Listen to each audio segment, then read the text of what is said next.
Hi, guys, friends, new friends, friends to be.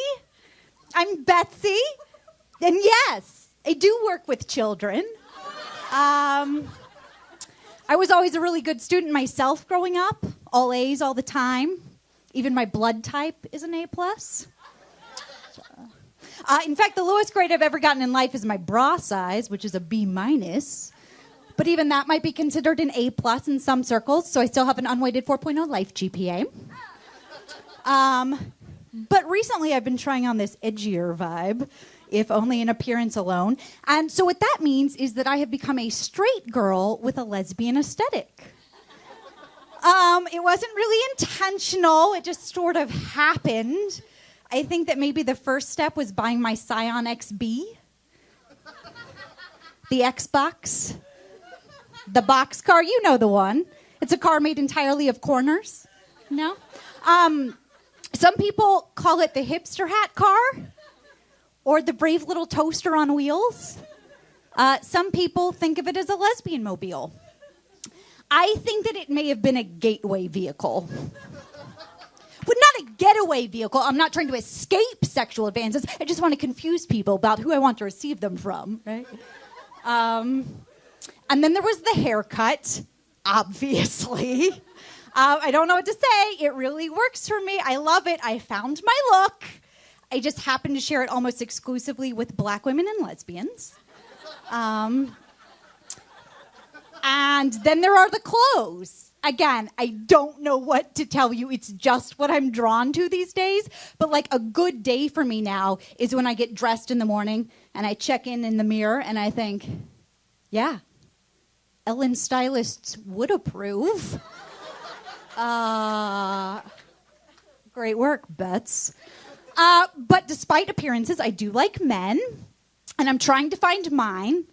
Let's be honest, one of the problems is that I tend to like creative men, and they tend to like themselves. I'm sorry, guys, come on. I love you. It's true. I love you, but so do you. I've also had the thought recently that I'm only interested in sleeping with men who work out, but I don't work out. So that doesn't really seem fair. That seems like a very hypocritical double standard. But then I think about all the double standards that women have been subjected to throughout history, and I'm like, you know what? Maybe it's all right. Maybe it's equal opportunity double standarding. In which case, if it's a two-way double standard street, does that make it a four-way street or a quadruple standard? I don't know. What I do know is I've been hitting the OkCupid pretty hard. Devin, I feel you. And at this point, my profile is pretty close to a goddamn masterpiece because I've had a lot of time to work on it.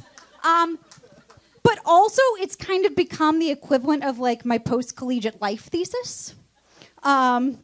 Obviously, the pictures have all been very carefully selected to show me in a flattering but versatile light. The profile itself is sprinkled throughout with clever and witty gems like gluten and asshole intolerant. And then there are the focus groups. It's like I'm conducting my own graduate level research project because at the end of every date, I have my dates complete a survey. Maybe it's 2 or 3 dates. At the end of our time together, they complete a survey. You know, I want to know what I'm doing well, where there's room for improvement. And then I myself try to figure out what the takeaways are from each date, good or bad, and I go back and I edit. And so far, based on real life experience, I've been able to go back and say, please do have a sense of humor. That obviously means a lot to me. Please do have a sense of style. Please do have a penis that works. Because helpful. Not a real lesbian. And then, based on real life experiences, friends, I've been able to go back and say, please don't contact me if you've recently impregnated an Icelandic woman. Am I right, Monica Felix? My God.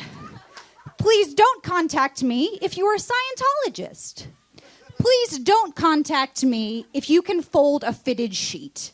Because A and B, I want those experiences to have been for something.